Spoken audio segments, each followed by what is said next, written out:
Well, good afternoon and welcome along to Unbelievable with me, Justin Brierley. It's the programme every Saturday afternoon here on Premier Christian Radio that aims to get you thinking. And we've got a wonderful pair of guests coming up today, James White and N.T. Wright.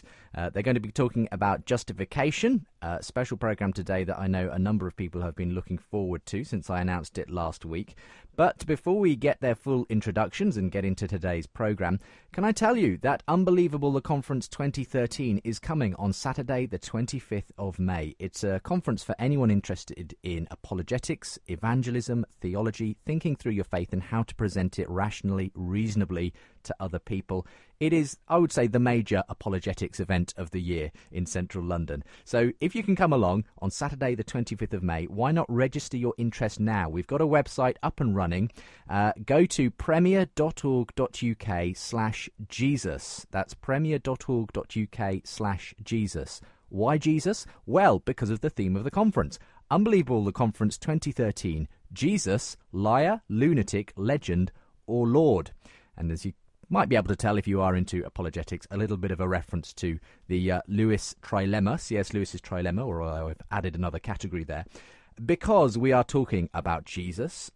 He asked his disciples, "Who do you say that I am?" That question resounds today. We're going to be looking in some depth with special guest speakers, Alistair Mcgrath, Amy Orr-Ewing, Peter S. Williams, Fuzz Rana, Trevor Stammers, and other guests besides, at the question of Jesus, who he was, how we can transmit that truth to other people. We'll also be looking at C.S. Lewis and his continuing legacy after 50 years from his death.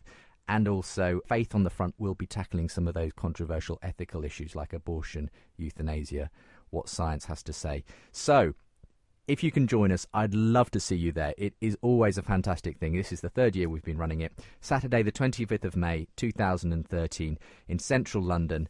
Do go and register your interest, and we'll be able to do full booking once that becomes live. But you can, if you register your interest, give us your email address. You'll get the full details of what's happening at the conference. And, of course, you'll be the first to know when the booking lines do open. So premier.org.uk/Jesus is the place to go. Well, let me introduce today's guests. You're unbelievable. Well, I've really been looking forward to having N.T. Wright. Tom is, as he's often known, Tom Wright, N.T. Wright, joining me on the programme today, research professor of New Testament and early Christianity at St Andrews University. And we're here to talk about what did St Paul really say about justification. That's the question that we're looking at on today's edition of Unbelievable. Tom has, in many ways, been at the forefront of looking into the historical Jesus, the resurrection. He's well known for some of those books he's written in those parts.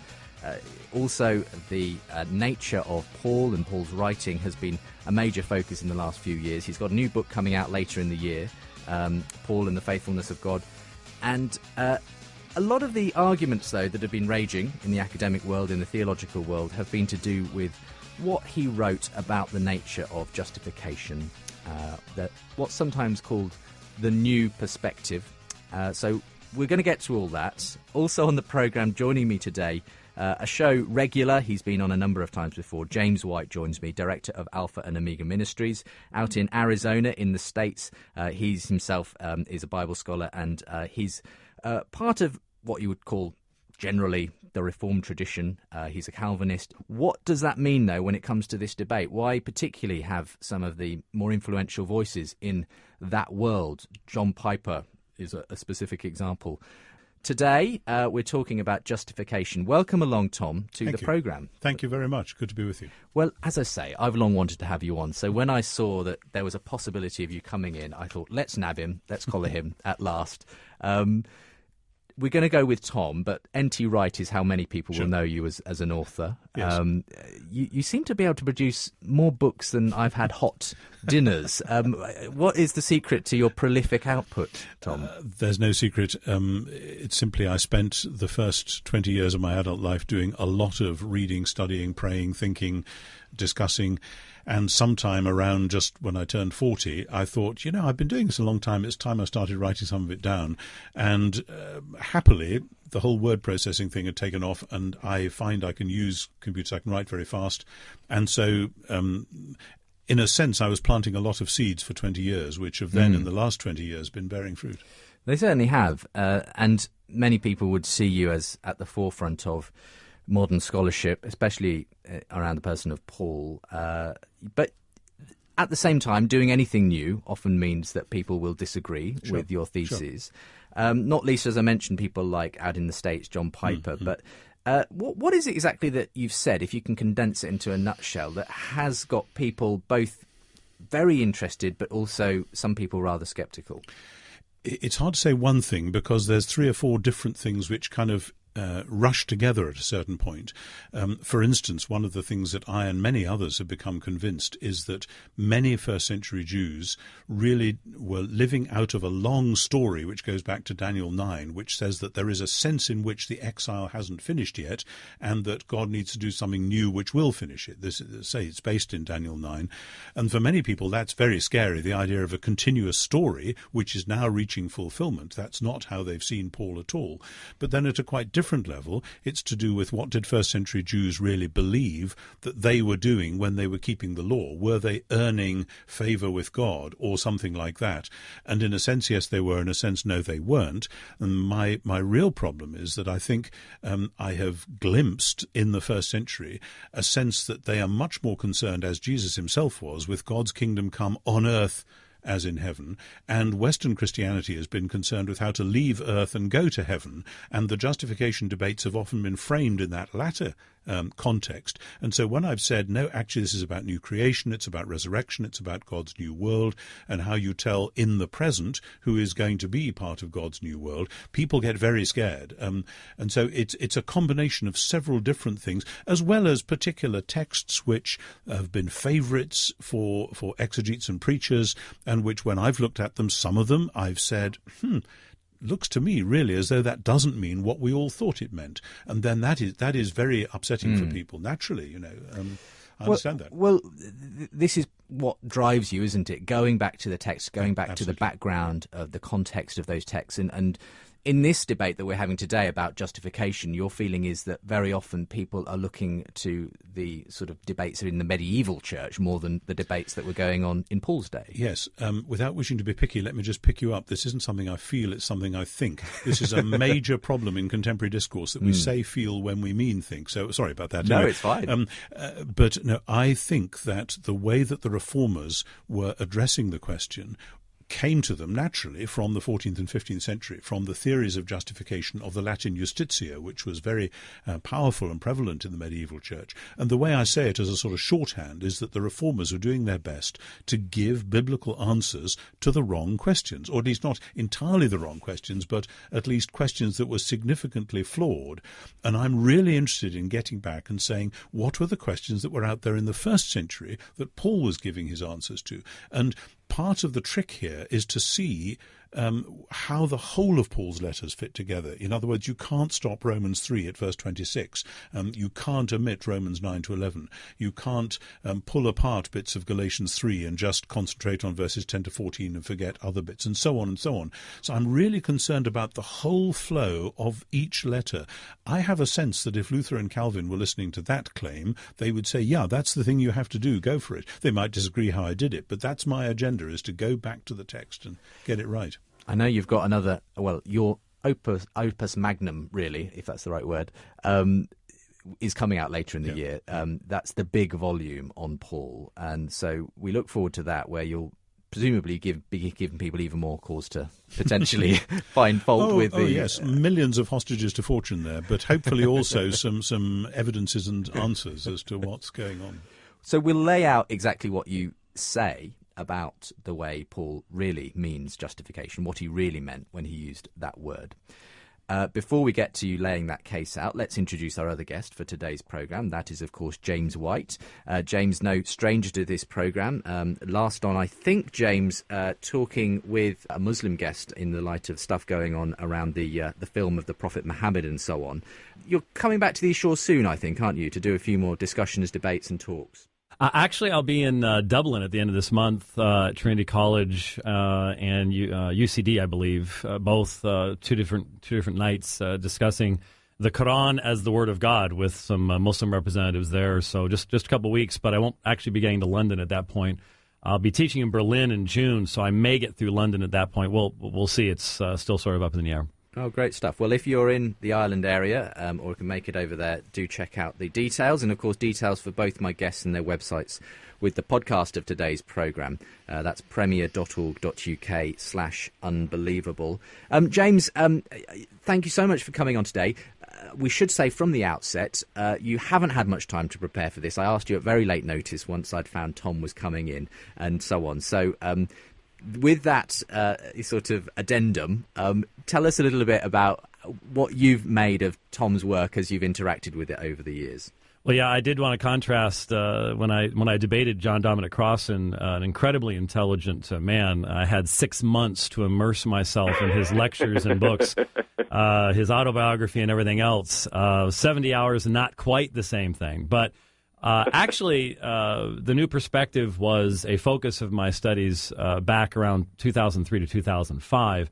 And I laid them aside primarily because that's when I really began my serious study of Islam and the Quran and the Hadith and picking up Arabic and all that wonderful fun stuff. Not really a whole lot of overlap there, though I think we will see that there are some questions that arise that I want to raise at some later point. But in this subject, I'll be honest with you, the past couple days has been very interesting because I have a very well-worn copy of what St. Paul really said in my hands, and very well marked, and lots of comments and notes and things like that. But there have been developments since then, and so looking at the exchange between Dr. Wright and Dr. Piper in their published works was somewhat helpful, though not as helpful as I had hoped it would be, to be perfectly honest with you.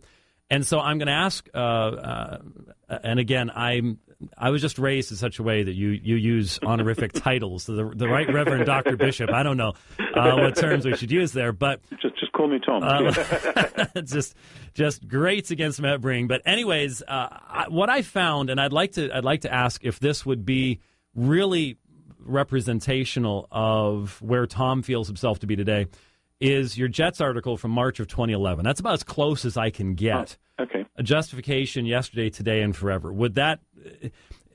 See, I am an apologist, and so when I, for example, deal with Islam, I don't know who drummed this into my head years ago really, it was a conviction of mine before my education. You go to the original sources. And one of the things that has really concerned me just over the past couple days is I hear a lot of talking past from both directions. There's a lot of language problems. We're using the same words, meaning different things by them. This is nothing new. You go back to the early Trinitarian controversies, East and West. We're constantly talking past each other, partly because of Greek and Latin and so on and so forth. But I've just sensed a lot of miscommunication between both sides. And especially in listening to people attempting to summarize new perspectivism, I just don't think that's even a possible thing to do. There's so many different new perspectives. I mean, there's so many different nuances between yourself and James D.G. Dunn or Sanders or whoever else it might be, that I tried to find a way of really focusing upon you individually because, for example, you have a much higher view of the consistency and inspiration of Scripture than many others who would call themselves new perspectivists. And that has to be brought out. If it's not brought out, there's going to be a flattening out, there's going to be a misrepresentation, and that's something I think you've complained about many, many times in different contexts. So my background as an apologist primarily drove me to this article, and that's really where I'm going to be focusing my comments, if that's useful to you. That is certainly useful, and in many ways, because of the constraints of a program like this, we won't be able to barely graze the surface of many of the issues here.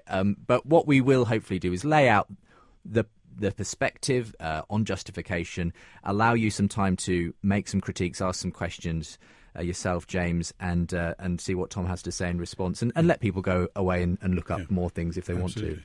want to. But perhaps I could just say that Chet's article would be a good place to start. That was a recent short statement in a conference where I was in debate with Frank Thielman from Beeson Divinity School and Tom Schreiner from Southern Seminary, and both are scholars that I've enjoyed engaging with. I've used their work on other occasions. We're not head-to-head on everything. There's a lot we agree on. But let me just very firmly say yes to what was just said about the new perspective. There is no one thing called the new perspective. There are several different scholars with very, very different views, and indeed ever since the publication of Ed Sanders in 1977, which really got this thing going, I've spent as much time attacking or modifying or pulling away from Sanders as I have agreeing with him. He kind of alerted us all to one particular phenomenon, namely a misrepresentation of first-century Judaism. I don't think he got it right either, and the task is to go on beyond that and see now where can we all work on this. Well, that's the topic of today in general terms, the new perspective, even though it's a hard thing to pin down. But particularly within that new perspective, we're asking today, what did St. Paul really say about justification? We're going to get Tom to explain why he thinks the church has misunderstood what Paul meant by justification for quite a long time. If you want to get involved, if you want to respond to anything you hear on today's programme, I would welcome your emails. That's unbelievable@premier.org.uk. You can equally find me on Twitter @unbelievablejb if you want to tweet me, and facebook.com/unbelievablejb if you want to like the Facebook page. Don't forget all the links, including to both my guests today, James White and Tom Wright. I'm going to get confused, aren't I, between those two? They're all available from the show page, premier.org.uk/unbelievable. You're listening to the show that aims to get you thinking.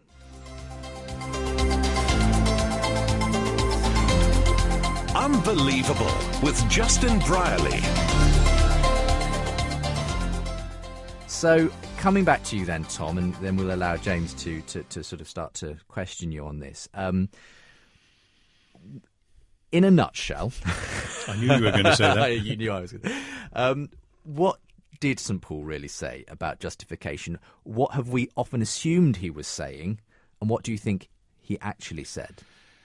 Let me try and make this as brief as I can, but it's not as straightforward as it's often made. And indeed, one of the main problems is oversimplification.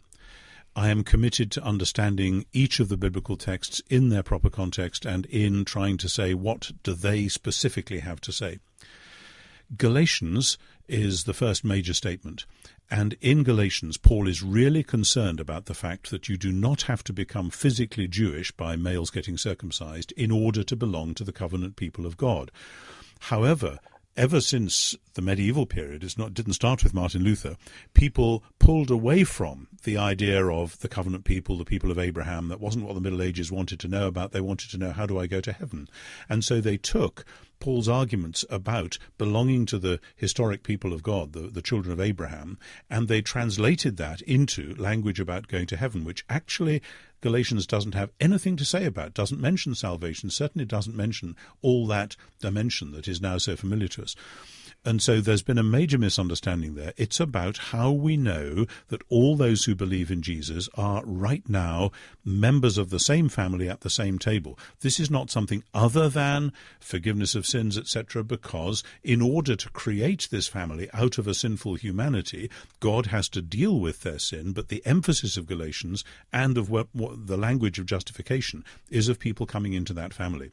Then in Philippians Chapter 3, more briefly, Chapter 3, verses 2 to 11, Paul sets out his stall. This is the kind of Jew I was. I was the real zealous type, the hardliner, but I have discovered that in the Messiah Jesus, all that has been stood on its head, and by dying and rising with the Messiah, I have a status of righteousness, which is my own, not a state, which is not my own based on the law, but is a status which is God's gift. It's a righteousness from God upon faith.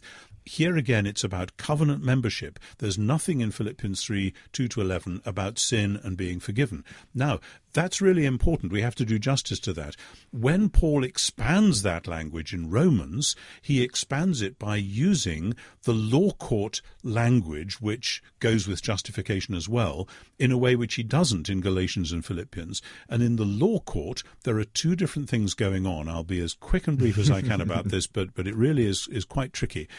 In Romans 2, he talks about a future justification. That is the time when God will judge the whole world and declare that some people really are his people, and that's what's going to be.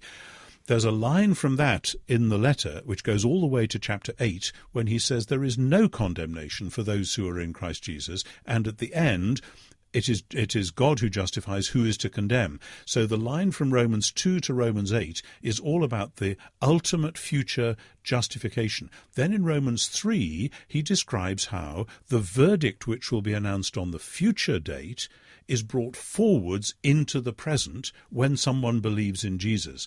And that's quite a complicated scheme for us to grasp, but it was very easy for Paul, because that's how first century Jews thought. There is that great coming day. How do we know in the present who is going to be among God's people on that day? So Romans 3 is about the fact that on the basis of the death of Jesus, and because of people coming to faith, God declares in the present that they are in the right, that their sins are forgiven, that they are part of Abraham's family. There, I think it was about two and a half minutes. You did very well. I'm not sure it can be done any quicker. Condensed a lifetime scholarship there into two.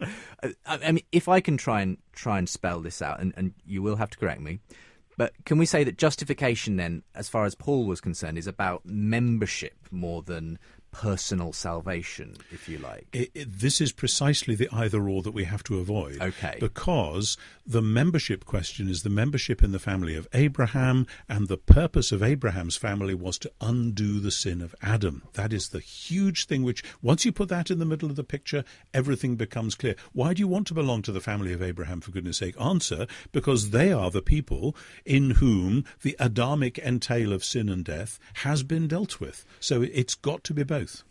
And did the reformers get it wrong then? I mean, did they get the wrong end of the stick, essentially, about what justification is? They came with a meaning for the word justificatio in Latin, justification, which was about the medieval doctrine of justitia, justice, and they screened out, by and large, I think Luther more than Calvin, all the Jewish emphasis, all the Abraham emphasis, all of that, because for Luther, the Jews were teaching justification by works, therefore this couldn't be a Jewish idea, because that would slide you back. Many scholars make that same mistake today.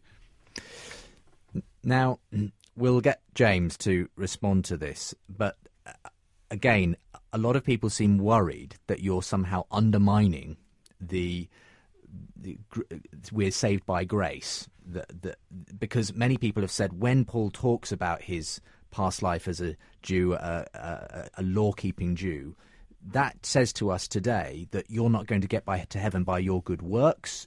It's all about what God has done for you in Jesus Christ, and that you are somehow undermining that core doctrine, that core, aspect of Protestant Christianity. Part of the difficulty is the New Testament is not terribly interested about going to heaven. It's interested in the new heavens and the new earth, and in the kingdom of God coming on earth as in heaven. And as long as we persist in talking about how we get to heaven, we are reversing what the New Testament is really all about. Now, I've often said heaven is important, but it's not the end of the world. Yes, when we die, if we're Christ's, we go to be with Christ, which is far better.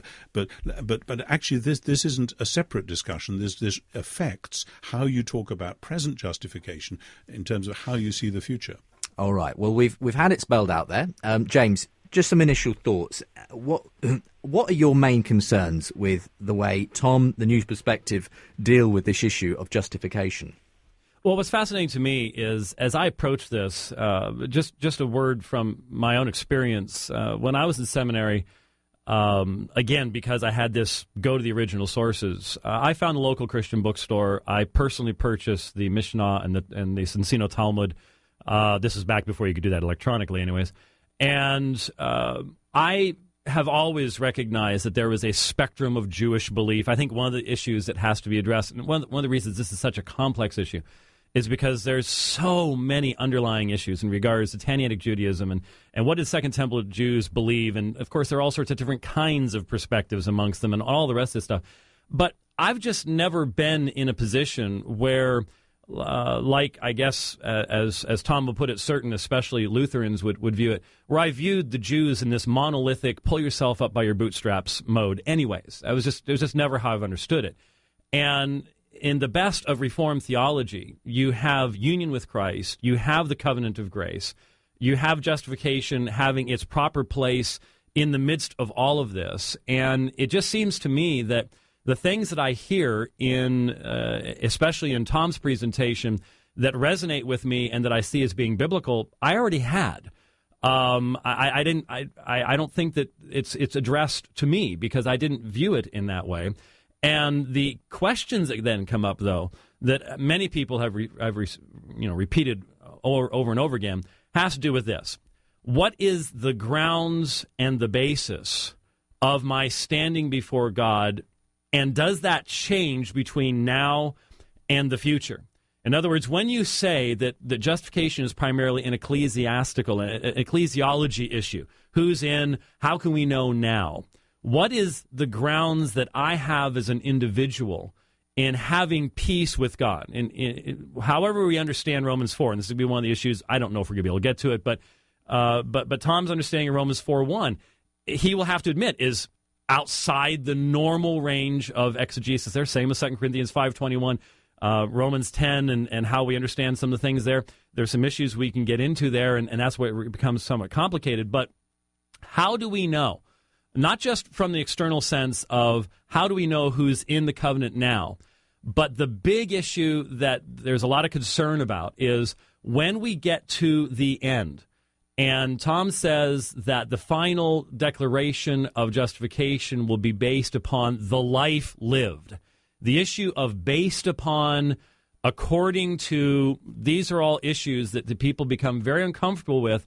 I think I understand. I'm trying to understand, in distinction to other new perspectivists, what Tom is saying at that point. But my concern is that when I think about the Jews, I don't see them as moralists trying to pull themselves up by their bootstraps.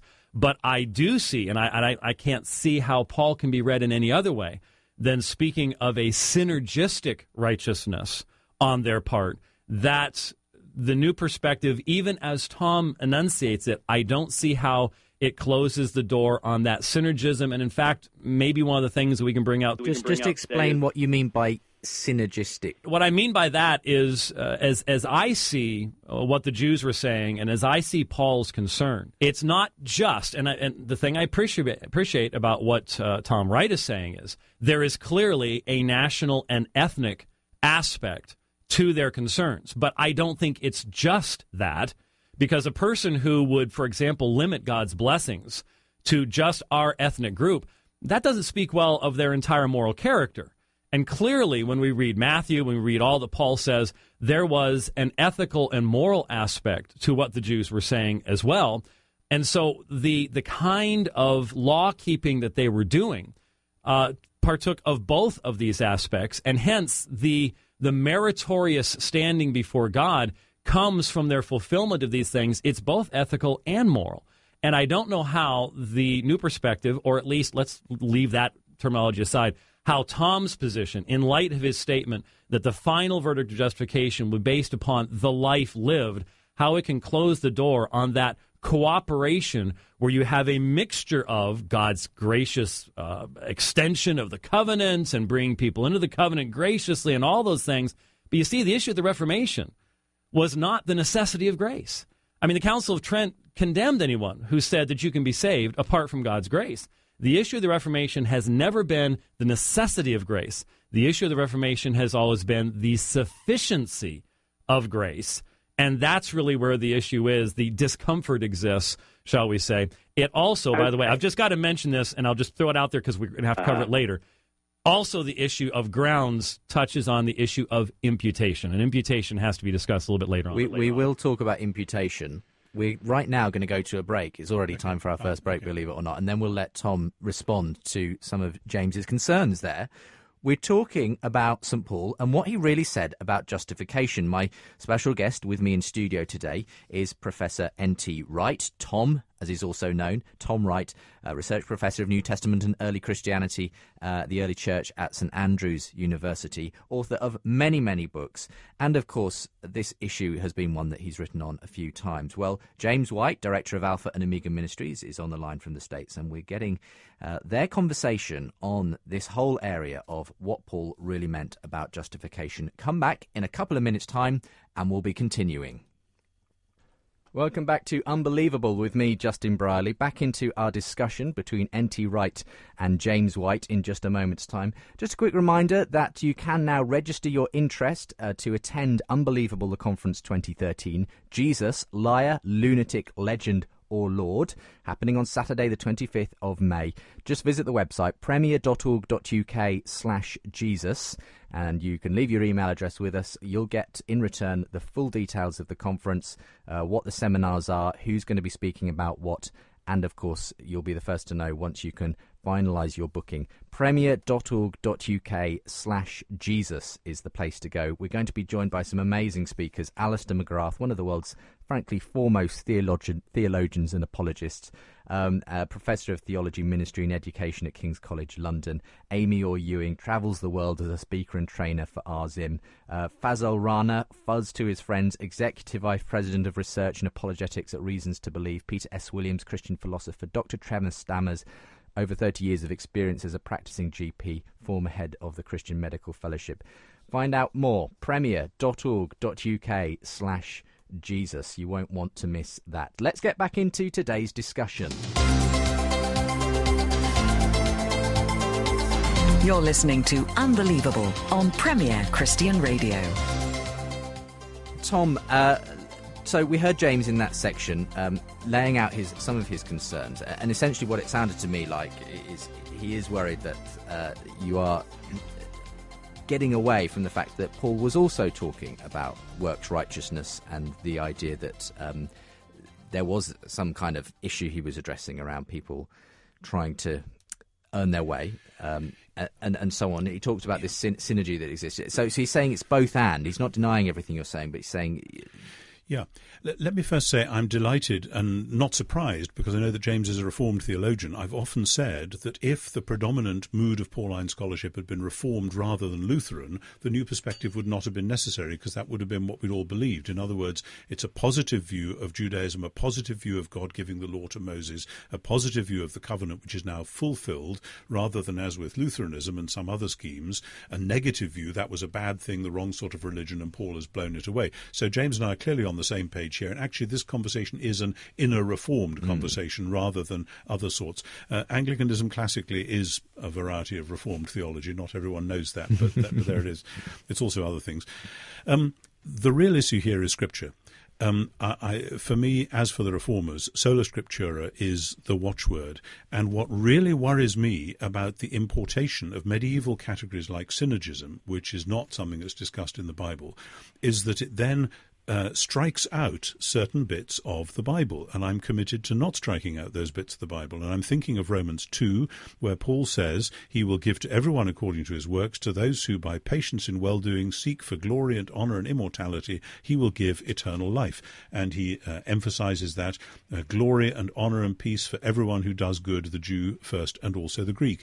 And he then says it's not those who hear the law who will be righteous, but those who do the law who will be justified. That's Romans 2, 12 and 13. So I want to stress to James, this isn't Tom Wright who's saying this isn't Paul who's saying this. Now, of course, many theologians have said, oh, well, Paul sets up that category, but then later on he declares that it's null and void, that nobody actually fits into it. But that is a mistake, an exegetical mistake, based on a dividing of Romans sharply between Romans 1 to 4 and 5 to 8. Because in Romans 8, as I said before, Paul comes back and uses exactly the same language about judgment, about condemnation, and about righteousness righteousness, about justification, as he did before, because this is talking about the future justification. And it's very striking in Romans 8 that he actually says that those who mind the flesh think of the things of the flesh, those who have the mind of the Spirit think of the things of the Spirit, etc. And the mind of the flesh cannot submit to God's law. And then he says, if you live according to the flesh, you'll die, but if by the Spirit you put to death the deeds of the body, you will live. And again, this is not Tom Wright, this is Paul. What is the place of Romans 8:12 to 16 in final justification? The answer to this, and this has been missing from many accounts of justification, though not from Calvin, is the Spirit. That the doctrine of justification is a Trinitarian doctrine from top to bottom. It's the grace of God which is the basis. It's then the accomplishment, the unique soul one-off death and resurrection of the Messiah, which is, and the words like ground and basis have been very slippery in this discourse actually, but it's the grace of God, it's the unique accomplishment of Jesus. But then again and again it's in Paul, it's the operation of the Spirit. That's why he says in Philippians 1, the one who began a good work in you will bring it to completion at the day of Christ. Now, when the Spirit works in you, first to produce faith, the faith by which you are then justified, but then to produce not only the fruits of character, but also ultimately the resurrection, because that's the work of the Spirit. Is this synergism, or do we say it's all the Spirit doing it and none of me? Somebody wrote a book a while ago saying, sort of like an extreme Calvinist thing, saying it's entirely the Spirit and we have nothing to do. But actually, when the Spirit works, Paul would say that's when your mind has to be engaged. You have to be making moral decisions, about all of which you will say, as Paul himself did, yet not I, but the grace of God that was with me. That's the paradox of Christian spirituality. And to be afraid of that because of the danger of something called synergism is to import a medieval roadblock right into the middle of what is a large Pauline highway. And I just hope we can avoid that. James. Well, I don't think that it's a matter of being afraid of something. Obviously, what I'm concerned about, I want to be, and I believe are the same concerns that the Apostle Paul himself had. And when we look at, for example, Romans 2, I think Tom would admit his exegesis of the application of Romans 2:13 and following was not Calvin's. His understanding of that text, I think, is pretty much the same way that I've understood it. And that is that Romans chapter 2, Paul turns to the Jews. He closes the door on any ground of self-righteousness, whether it's national or ethical or both. He closes the door, demonstrates that if you're going to possess the law, you have to be a doer of the law. But what's the conclusion of all this? It's the great catena of passages in Romans 3, drawn from the Jews' own scriptures that say no one does this. We need someone to do that for us, which takes us then into Romans 4.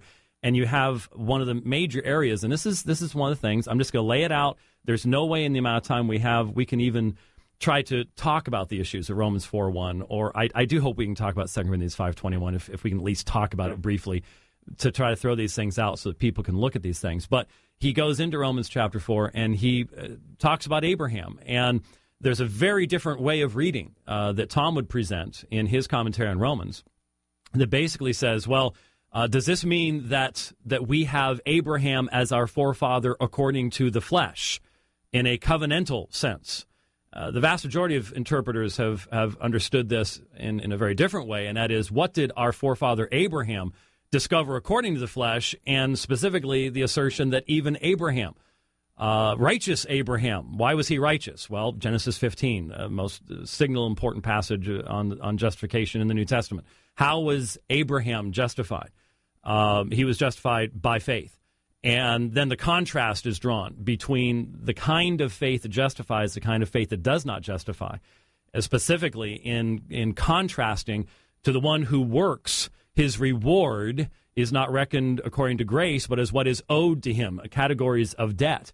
Now, Tom would attach that due to misthos there back to Genesis 15. I think the closest contextual connection there between misthos is the concept of owing or debt that has been introduced by Paul there. And then you contrast that with the one who does not work. And he uses the exact same even word order and just puts in the negation to show that he's giving you a 180-degree opposite concept here. The kind of faith that saves is the empty hand of faith that can fit into the hand of God's grace. And then he makes application not merely in a covenantal sense, which is still, it's always there. All of this is always in Christ. It's always in the covenant of grace. It's always there, but it's intensely personal because he goes to David and he goes to Psalm 32 and he says, you want to talk about the blessed man? Who is the blessed man? The blessed man is the one to whom the Lord will not impute his sins, which brings us to legizomai and imputation and all the rest of this stuff. We do have covenant themes here. It's always only in Christ. But my concern is, and it becomes a very pastoral concern, and hopefully we can ask this, maybe I can ask this question now and we can get to it later. But let me go ahead and throw this out. As I stand, Lord willing, I'm going to have the opportunity of debating again in the East London Mosque. As I stand there dialoguing with men that you know, Justin, men who've been in there in the studio with us, as I speak the gospel to them, and I'm talking to them about having peace with God. Romans 5:1. Therefore, having been justified, we have peace with God. What true shalom? What is the ground or basis for that? How is it? And this is very important in talking to Muslims because the whole issue of jihad and Sharia and things like that comes in here. And one of the things I say to them, and I'd be interested in what Tom would think about this, one of the things that I present that's part and parcel of the gospel I present is that the reason I have peace is nothing in myself. The reason I have peace is because I possess something, and this is something that hasn't come out yet. This is where Tom and I have to discuss the righteousness of God. Now, I think I understand what Tom understands. He says this is the covenant faithfulness of God. Even when you talk about belief in the faithfulness of Christ, it's his faithfulness to his role as Messiah, so on and so forth. I understand where he's coming from. We can talk about subjective and objective genitives till the cows come home. But from my perspective, central to the gospel proclamation is the fact that the reason I have true shalom with God is because of the fact of the non-imputation of sin. Well, how can he do that justly? This is where the death of Christ comes in. It's because my sins have been laid upon him. Imputation, Isaiah 53. Tom and I believe a lot about the same things in Isaiah 53, but this is where I see it all coming together, and that's why, again, we come back to this issue of what's the final basis? What is the final basis, as it were, for, and we're talking about salvation here, we're talking about grace, and 2 Corinthians 5:21 has already been mentioned in this context. Let's talk about that then. In 2 Corinthians 5:20, do you want to respond first of all, and then we'll get to imputation and things? Okay. Just briefly, we don't have time to go anything like hard enough into Romans 4. It's obviously too complex and technical. It's a very interesting little bit. Our disagreements are oblique. I'm not saying no to everything James has said, and I don't think actually he's saying no to everything I've said. I'm struggling with the Greek, and it's very difficult Greek, to see how the whole chapter makes the sense it makes. And I notice that people who emphasize what James emphasizes, and many translations do, then have to put brackets around part of verses perhaps 16 and 17 in Romans, which are actually the climax of the chapter, but which, if you take the main theme to be what James thinks it is, are actually sort of falling off the edge. They're an aside about something else. Now, we haven't got time to go into that. Just to put down a marker that actually... I've got an article coming out about this. There's various things going on.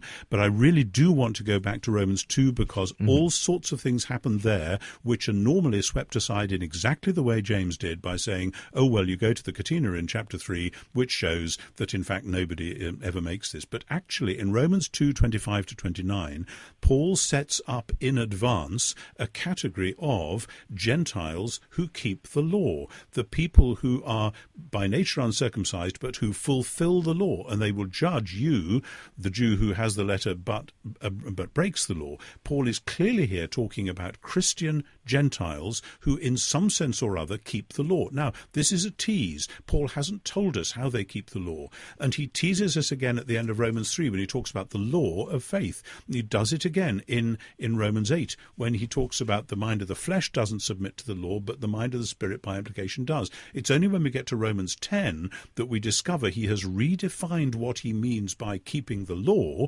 namely, it is by believing that Jesus was raised from the dead and by confessing him as Lord. And he aligns that with a passage in Deuteronomy 30, which is about the new covenant, which is about the true new covenant, redeemed, post-exilic keeping of the law. So now we know who these people were in chapter 2. It's all because of the Spirit, and it's all because of grace.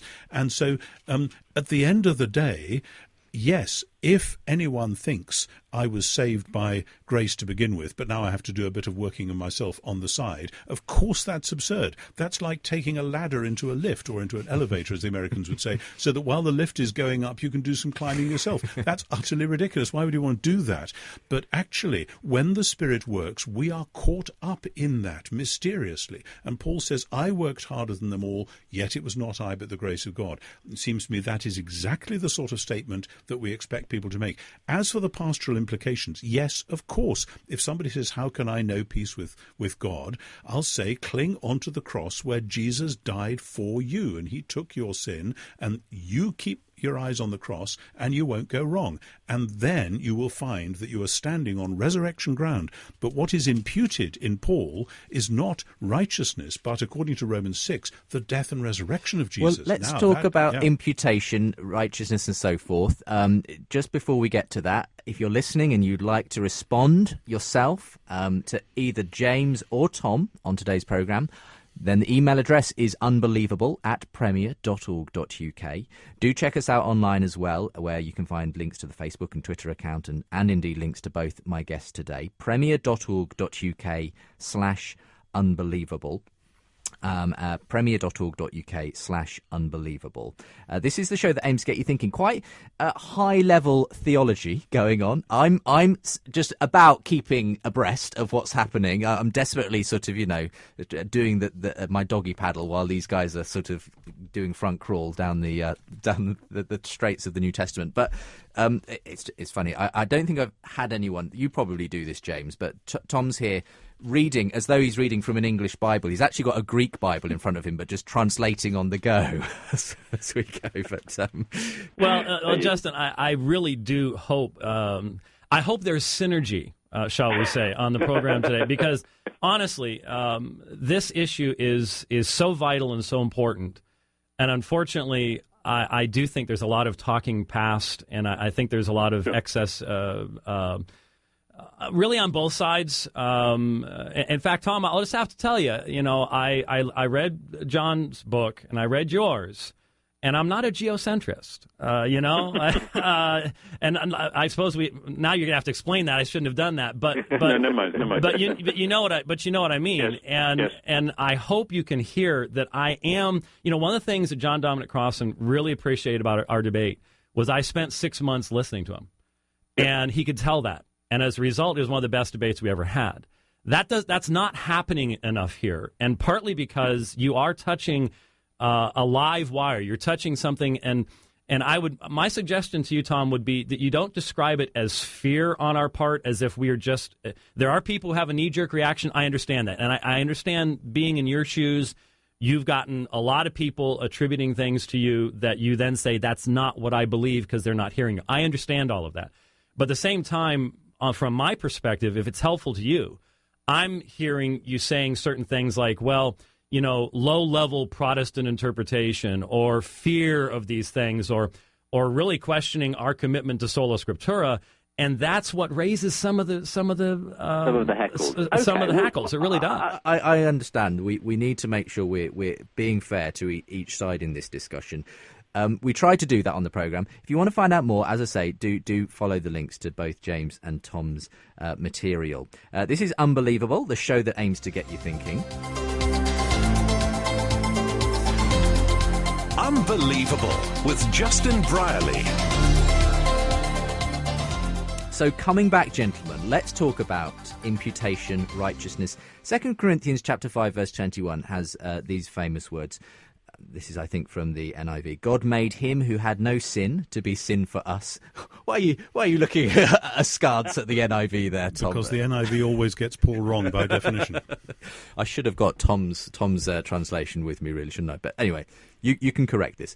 God made him who had no sin to be sin for us, so that in him we might become the righteousness of God. Often used as a text, Tom, to suggest that this is about a righteousness alien to us from God, imputed to us at that moment of salvation, of accepting Christ and so forth. That this is what the righteousness is, this is what justification is. It's a special thing that happens when you become a Christian. And this is what James was saying in that last section, that he needs to be able to tell those who need to accept the gospel that this isn't about something we do, this is about something God imputes to us. James, just let me give you the option. Am I correctly sort of more or less spelling it out right there? More or less, yes. The point is that when I'm speaking to my Muslim friends, what I'm presenting to them, or anyone for that matter, what I'm presenting to them is the fact that when I stand before God, I will stand before him perfectly righteous, not because of anything that I have done. Now, I believe, and Tom, hear me here, I stand firmly against anti-lordship proponents who say that there's no repentance, there's no godliness, and I believe that everything I do is the work of the Spirit of God. It all rebounds to the glory of God. All that is part and parcel of what I believe.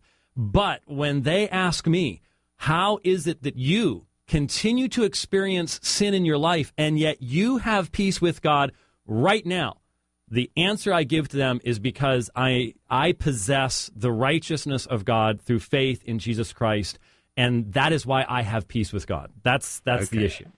Tom. There are 1,000 issues here. The content, the substance of what James has just said, I totally and utterly affirm. The language, I think, is misleading because it isn't Pauline. I regret the possibility that the strong pastoral concern, and I'm a pastor too, I have these same concerns, but that we cannot let pastoral concerns dictate how we read verse by verse in the New Testament. Actually, I believe everything James has just said is firmly stated in the New Testament in all sorts of ways, actually stated even more sharply and excitingly than that, but that the texts which are now used simply don't refer to that. My teacher, George Caird, we used to fight about Romans 7, and frequently he would say, I don't think Paul would disagree with what you just said, but I don't think that's what he's talking about in Romans 7. And finally, after about 5 years, we came to a common mind eventually, and we both actually changed our minds. And it seems to me that we have to pay attention. And I'm sorry, James, I'm not maligning you, but I have been to America a lot. And actually, I have to say a lot of these debates are American rather than anywhere else, which is interesting. Why is that culturally? I don't know. And that's quite a serious point. But let's not pursue that. But I have experienced the fear of people who react in this gut reaction thing. You've just taken away my favourite toy or whatever. That's what it comes across at again and again. This is not once or twice. This is dozens of times. Likewise, I have experienced again and again people who actually resist things which are in the text and will expound something and will cut off just at the point where Paul is going to say something else which balances the. So I mean, the question of sola scriptura is a very live one for me. But so going to 2 Corinthians 5, 2 Corinthians 3, 4, 5 and the first half of 6 are all about Paul's apostolic ministry, and it's a defense of that. That's what the whole thing is about. And the last 3 verses before 5:21, he keeps on doing this balancing thing. Something has happened because of Christ, therefore something is now true of my ministry. God was in Christ reconciling the world to himself, not reckoning their trespasses against them. Fantastic, of course, yes. And entrusting to us the message of reconciliation. So he's going on, this is what God has done in Christ once and for all, and this is the ministry we now have. And the natural way of reading verse 21 is then, the one who did not know sin, he made to be sin for us, so that we might have this covenant faithfulness of God as the thing which we are embodying in our ministry. And when you go on immediately, there's no chapter break for Paul, you find 2 verses later a quote from Isaiah 49, which in context says, I have given you as a covenant to the peoples. And that's the basic argument, but the subsidiary argument is that the phrase the righteousness of God demonstrably in the Old Testament, in the thing called the Bible, Isaiah and the Psalms, means the faithfulness of God to his covenant, not a status which God imputes to his people. We do have a righteous status that is stated in Philippians 3, but Paul does not call it the righteousness of God, he calls it a righteousness from God. That may sound like a technical distinction, but if you don't take this, then there's all sorts of good things which Paul is saying which will never be heard. And for you, it doesn't make sense then of all those other references to where righteousness is used, which mean faithfulness, and it doesn't make sense to say that God somehow transfers his faithfulness to us. That's not what's being spoken about. God gives us the status of righteous in Christ. That's clear in Philippians. It's actually clear in Romans. It's clear all through. We have that righteous status, but this is not the same thing as the righteousness of God. And actually, this is a concern. It's a John Piper-like concern for the utter glory of God and the utter sovereignty and majesty of God. God is faithful to his covenant, and therefore all those who believe, he gives them a righteous status, which is exactly what James was talking about. But that is not what this verse is saying. Okay, couple of minutes to respond, James. Yeah, well, just right there at the end, if we are united with Christ, then we have what he has. We are united with him. And why the incarnation? The incarnation, why 33 years of life? See, this is where Reformed theology has very strongly emphasized not only the active and passive obedience of Christ. And yeah, those are post-biblical words, but they are descriptive of what the Bible itself is teaching. And obviously, Tom and I would probably defend the Trinity in very similar ways. You have to allow the text to speak, but you have to also hear all of what it's saying. When we go to 2 Corinthians 5, what is Paul talking about? I would agree. For example, I've dealt with this in dealing with apostolic authority with various groups and things like that. There is obviously that emphasis. However, he then starts talking about reconciliation. He starts talking about very personal issues regarding sin, the preaching of the gospel to the world. And so when it talks about we are ambassadors for Christ as though God were making an appeal through us, we beg you on behalf of Christ, be reconciled to God. This, of course, is deeply soteriological language. And so I think, I'm not sure if Tom has said this directly, and he's very careful about this in his book. He says, I don't like taking this perspective in the sense I don't like disagreeing with what has pretty much been the universal interpretation of this text. But he is taking a very unusual perspective, and I think when you do take a very unusual perspective, that puts a greater burden upon you. As far as exegesis and demonstration of it is concerned, when it says he made him who knew no sin, that knowing of no sin on Jesus' part is intensely personal. I mean, he was the spotless Lamb of God. That is why he sweat, as it were, drops of blood, because it wasn't fear of death. It was this exchange that was coming up. He made him who knew no sin to be sin on our behalf so that we might. And I would be interested, maybe if Tom could just comment briefly on how he translated genometha there. Did you say obtain or something like that? The normal translation is become. I was actually going to ask you that, because if Paul meant what you said, I don't think he would have written genometha. Why is that? Because it means become, and you're not talking about becoming, you're talking about a status. And likewise, if he'd meant what you meant, he should have said dikaiosune Christou, the righteousness of Christ, not the righteousness of God. There's a very slippery thing going on here where you're transferring from the righteousness, the supposed righteousness of God, to a supposed righteousness of Christ. And then this word become. How do you translate genometha? Well, a couple things. The category that has already been introduced in the first part of the verse is he made him. Obviously, poieo does not mean that the Son became sin in the sense of a ontological transformation. And so since there was a legal recognition on the part of the Father that the Son has taken a particular role, that's the only way the genometha, that's the only context in which we can translate that. And secondly, as to the righteousness of God, the righteousness of Christ, to distinguish between them in this context, I'm not trying to say that there's not the personal union with Christ here or something like that, but it is the Father who is the one who makes the judicial statement, and it's the triune action that provides this righteousness for us. So, by the way, my point is that the righteousness of God very frequently does have the meaning that you have. But the problem is, I think, and I'm certainly not the only one that said this, to limit it to only God's covenant faithfulness so that there cannot be, for example, the expansion of the law court language that we find in Romans 8, where it's not just a judge and the person before the judge, but there is an intermediary. This enriches and hence expands the category. Quick response to Tom, and then we're going to go to our break, and we're going to have to go to our final thoughts. I fully agree that what happens in Romans is the expansion of the law court category. And I think that happens because right from the beginning, the law court category was an expression in the Old Testament of the covenant. And so what you have at the end of Romans is the seamless transition from God, who is the judge, who is the one who will justify, to the love of God and the love of the Messiah. And they do flow together.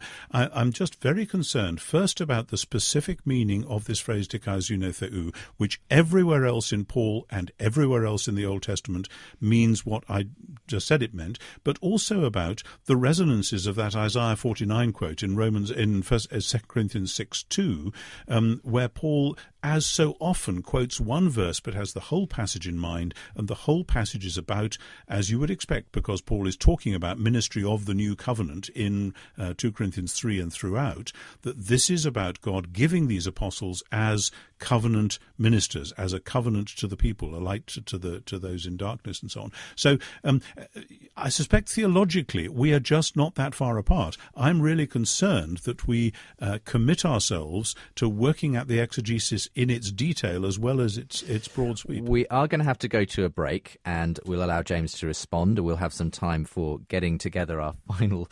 We've obviously just touched on these issues, just a few of the issues that come about in this discussion, but we'll try and start to draw our thoughts together to a close in the next section. You're listening to Unbelievable, quite a high-level theological discussion today as we ask the question, what did St. Paul really say about justification?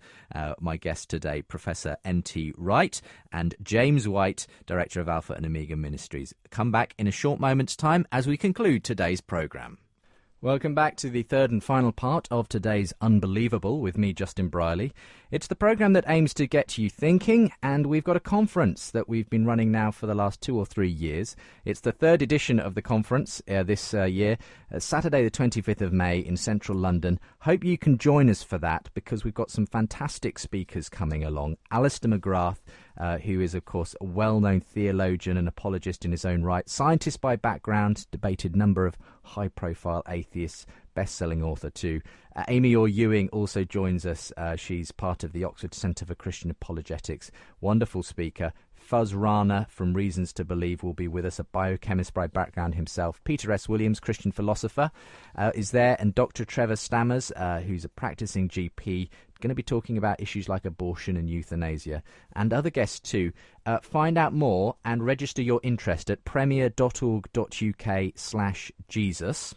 That's because the title of this year's conference is Unbelievable, the Conference 2013, Jesus, Liar, Lunatic, Legend, or Lord. How do we make the case for Jesus to people who are sceptical around us? Find out by attending. Get yourself equipped. premier.org.uk/Jesus. You can register your interest there, and as soon as the booking lines are open, we'll be sending you an email if you've registered your interest, and indeed full details of the conference itself. So that's the place to go. Next week on the show, I'm going to be joined by Randall Rouser. I think that's how you pronounce his name. I've never actually asked him specifically, but I think that's Randall Rouser, who's a Christian apologist out in the States. His new book, The Swedish Atheist, the Scuba Diver, and Other Apologetic Rabbit Trails, was recently published. How's that for a title? He's going to be telling us about that, and he's going to be in conversation with atheist Ralph Jones, who was recently published in Christianity magazine. They do a little column, an occasional column called Why I'm Not a Christian. Well, Ralph was very adamant about the reasons for his not being a Christian. He'll be presenting some of them to Randall, and I'm sure they'll have a fascinating discussion. Back to the normal format, Christian, non-Christian, next week. Today, though, we've been doing an inter-Christian discussion, and what a discussion it's been. You're listening to Unbelievable on Premier Christian Radio. So welcome back to this discussion between Tom Wright and James White. It's Wright and White today on the programme that aims to get you thinking. Unbelievable. Tom has just been describing his understanding of this phrase. I'm not going to try and repeat the Greek again, but it's all to do with whether Christ became sin for us, and what was imputed was this righteousness of God imputed to us. That's the way James sees it. Tom doesn't feel that does justice to the text and the way that these words are used elsewhere and so forth. James, are you holding on? I think this is kind of the implication of what Tom's been saying so far. Are you holding on to this understanding of justification and righteousness and imputation because that's how it's been understood, classically from the Reformers. Do you have the biblical grounds for it, though, Tom asks? Is it time for a reformation of your reformation at this point? That does seem to be what a lot of people are hearing Tom saying, and given some of the examples that he's used regarding Luther and Ponentiam Agate and metanoite and at the time of the Reformation, things like that, that does seem to be the categories in his mind. I'll let him comment upon that. Obviously, as a person who has defended sola scriptura repeatedly and for decades in many, many contexts against all comers, from atheists all the way through the entire spectrum, I feel that criticism very strongly, and I have to hear what Tom is saying. That's why I hope he will at least give to me the credit of looking for his most current statement and trying to represent it as best I can in the brief amount of time that we have. But I really do believe that when we look at a passage like 2 Corinthians 5, there is something that I think it's appropriate to say. If a person comes up with a brand new interpretation that has not been known before, I'm not saying that, well, I've got 1,500 years or I've got 2,000 years. That's not my argument. But my argument would be, if the Spirit of God has been active in pastors and teachers for all that period of time, how did everybody miss it for so long? That's the other side of the equation that I do think needs to be addressed. Okay, you're saying we need to be very cautious. Yeah, I think that's a fair and appropriate thing. But in regards to 2 Corinthians 5:21, when we talk about reconciliation, see, I hear Tom saying this all the time, and I want him to hear me saying this all the time. I do think you have to listen to everything that not only Paul says, but all the New Testament says, and both sides think the other side's not doing that. And I see, when you talk about reconciliation, what's the basis of it? In light of the reality of sin and the alienation of God based upon that, in the sense of the wrath of God that is poured out, and the fact that man is katakanton, he's suppressing the knowledge of God, all these things, reconciliation, what's the basis of that? And that's what Paul's saying, is that he made him who knew no sin. We know sin. Jesus had to be different. He made him who knew no sin to be sin, who per hemon, in our place. What does that mean? That concept of substitution. What does that involve? In order that we might be made the righteousness of God in him. And the categories of the law court I love, because I love Romans 8, but in Romans 8 there's something more than just the judge and the person being judged. There is the intermediary. And so I go to Hebrews, and I see the one standing before the throne, interceding, and I bring all these things together, and that's why I have to emphasize where I'm coming from, and that's why I do believe that we have this dialogue and the discussion going on. I hear all that, and obviously I want the rest of the New Testament in there, and that's why I've spent my life teaching it and writing about it and trying to hold it all together, particularly against those who try to pull it apart.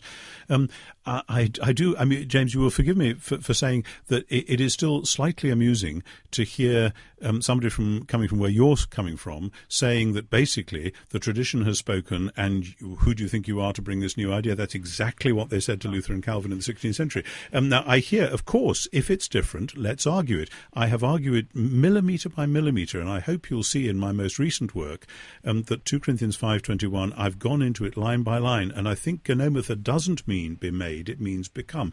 May I just take you to another place?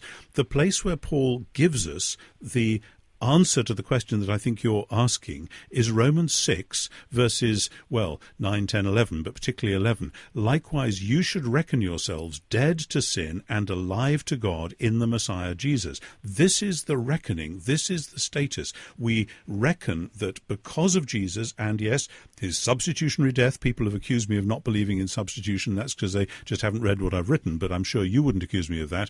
It's clear I believe in substitutionary atonement. So all that imputation of our sin to Christ, yes, absolutely fine, we're on the same page. But the thing that is then reckoned to us, according to Paul in Romans 6:11, is that we are alive to God in the Messiah. That is, because we are in Christ, we stand on resurrection ground. That is the place we stand, and that's where we start. That's not because we have struggled against sin and finally won a victory. That's where we start, because of which we are then commanded to struggle against sin. I suspect you will agree with that, but for me, that is the center of the reckoning, and it's a funny thing that we've gone to reckoning righteousness when Paul really wants to say reckoning the death and resurrection of Jesus. And that's where I stand as a Christian, on the ground that I have been put in through my baptism, through faith, on the ground of Jesus' resurrection.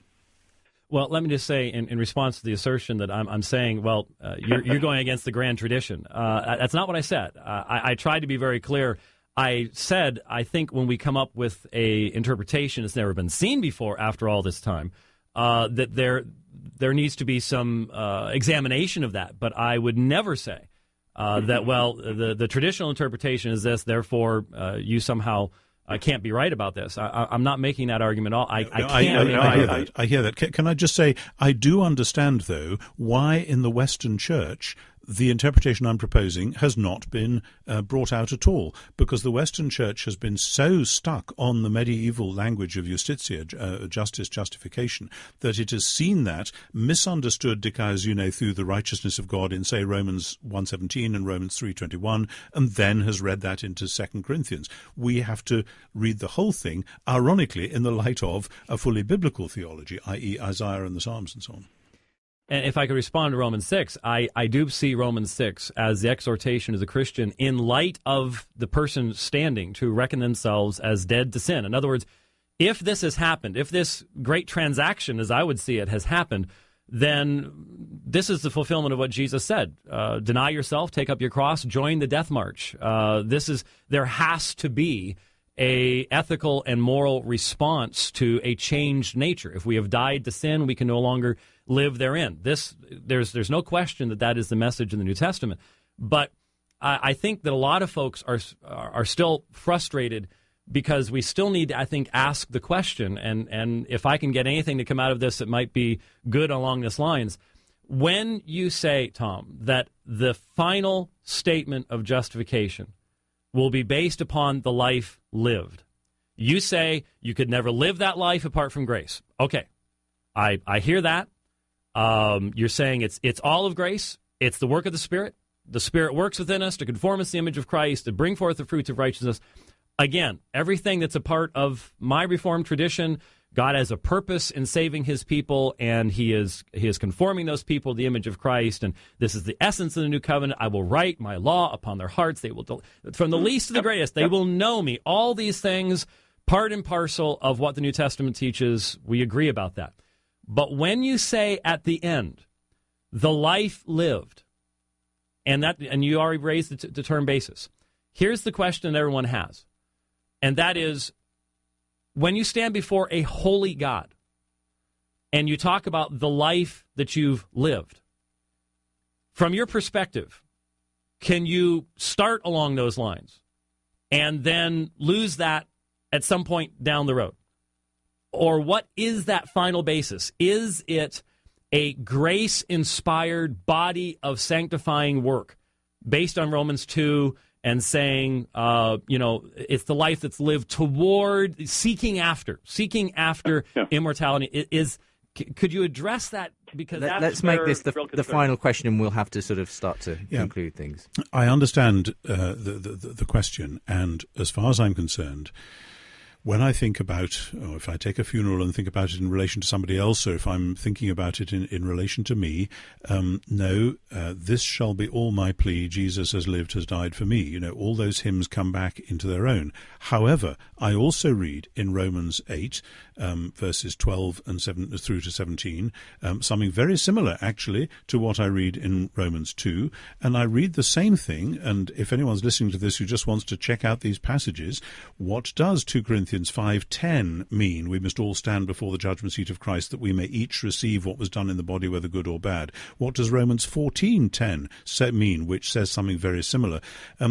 We can't escape the fact that we are summoned to be holy, to be Spirit-led, Spirit-driven, holy people, not by some synergistic I do this bit, God does that bit thing, but purely from the grace of God which is operative within us. This is part of the mystery of spirituality, as I said before. But at the end of the day, we go before our Maker, grasping onto the cross where our sin was dealt with, grateful for the Spirit which has enabled us to believe, and hopefully, what Paul says, the one who began the good work in you will bring it to completion.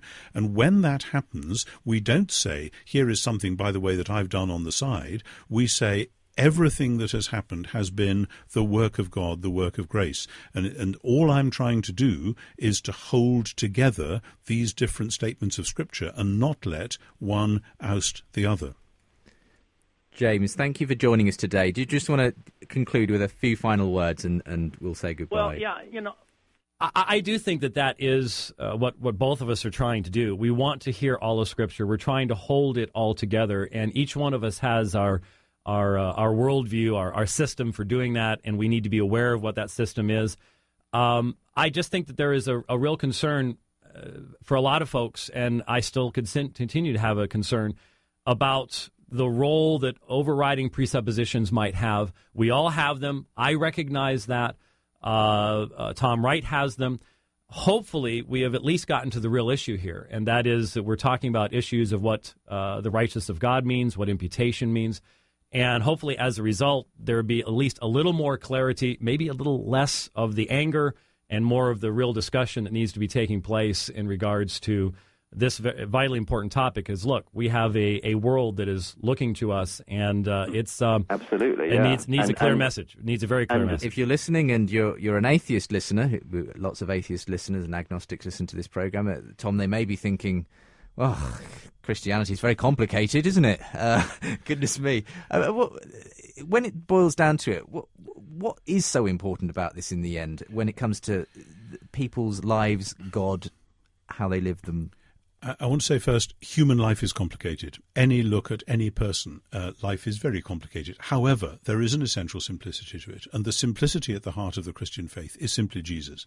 That basically, when it all comes down to it, it's looking long and hard at Jesus, for which you need the Gospels, you need Paul, you need Hebrews, you need everything. But then realizing something about what his death was about, something about the new world that began at his resurrection, something about the God we see in this Jesus. And I think most people, even little children, can actually grasp that. Tom, thank you for being with us. Thank you for talking about this very complex but stimulating sort of subject. What did St. Paul really say about justification? We look forward to your new book coming out, hopefully around November time this year, on St. Paul and the faithfulness of God. But for the moment, thank you for joining me on the programme today. Thanks also to James White. Unbelievable with Justin Brierley.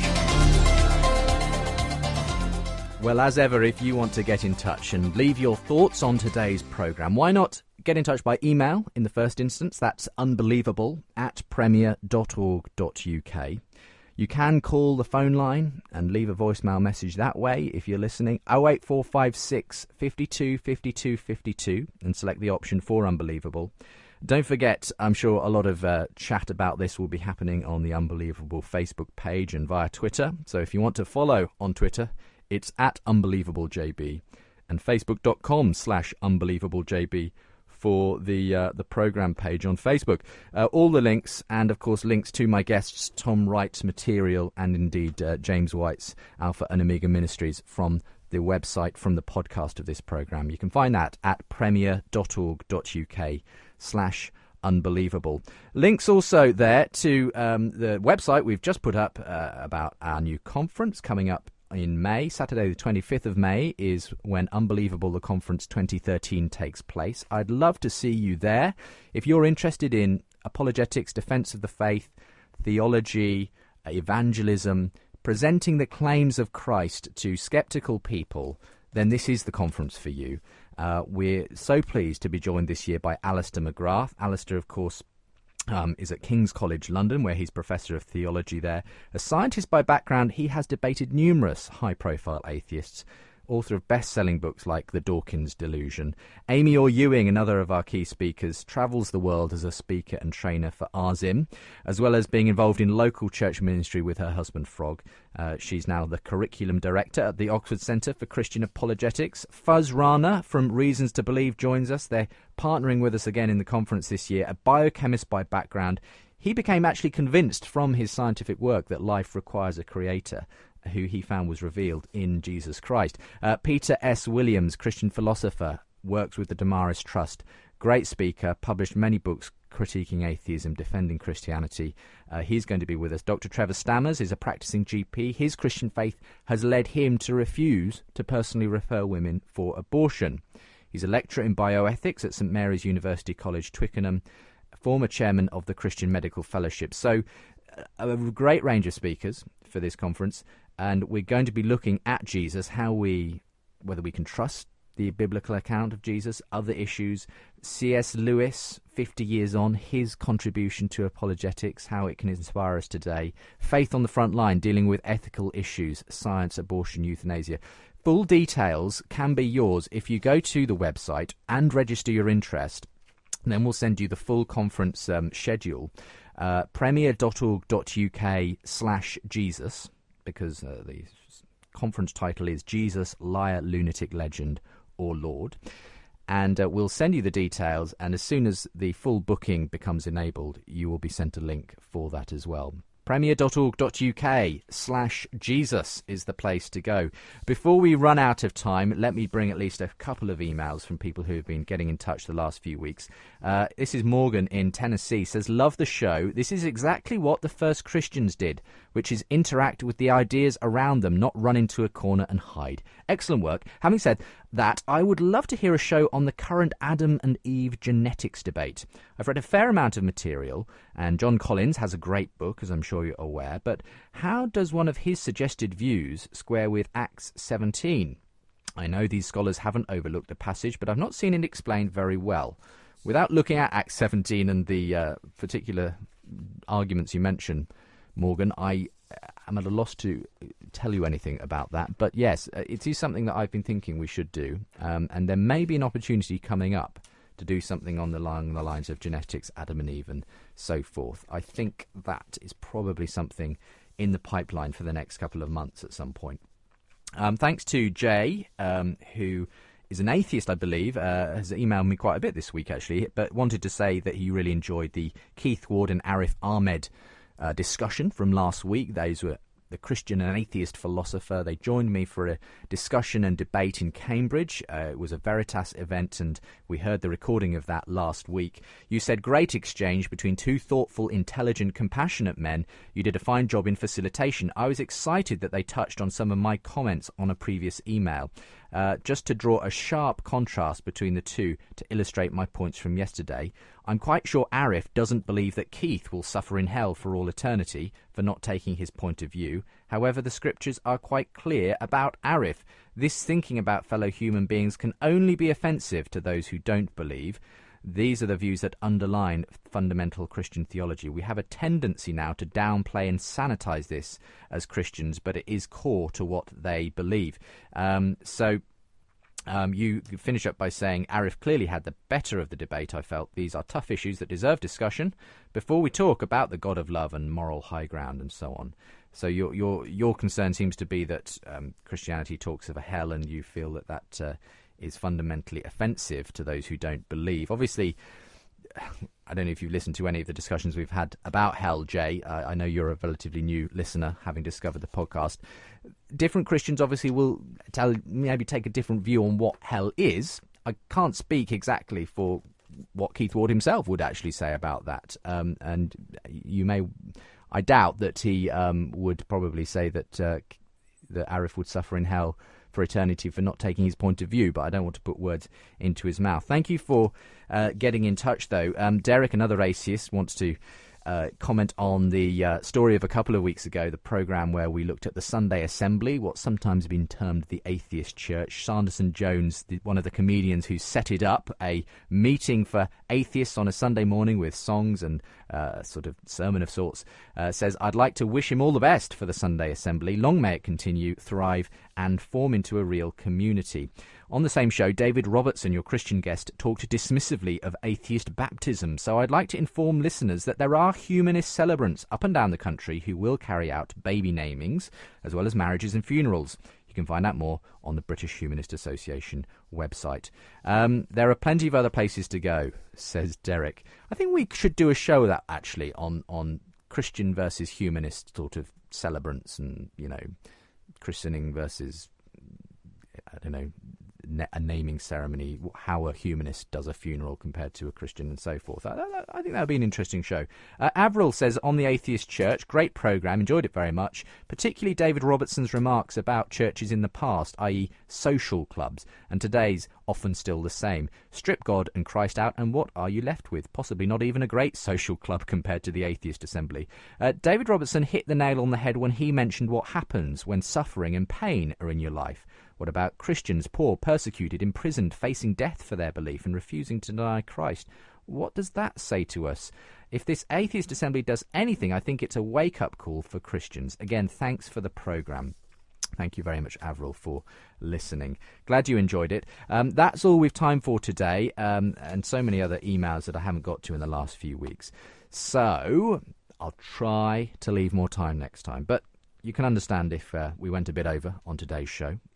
Great guests. Thanks again to Tom Wright and James White for joining me. Just a reminder, if you want to find out, as I mentioned, more about them, the website is the place to go, premier.org.uk/unbelievable.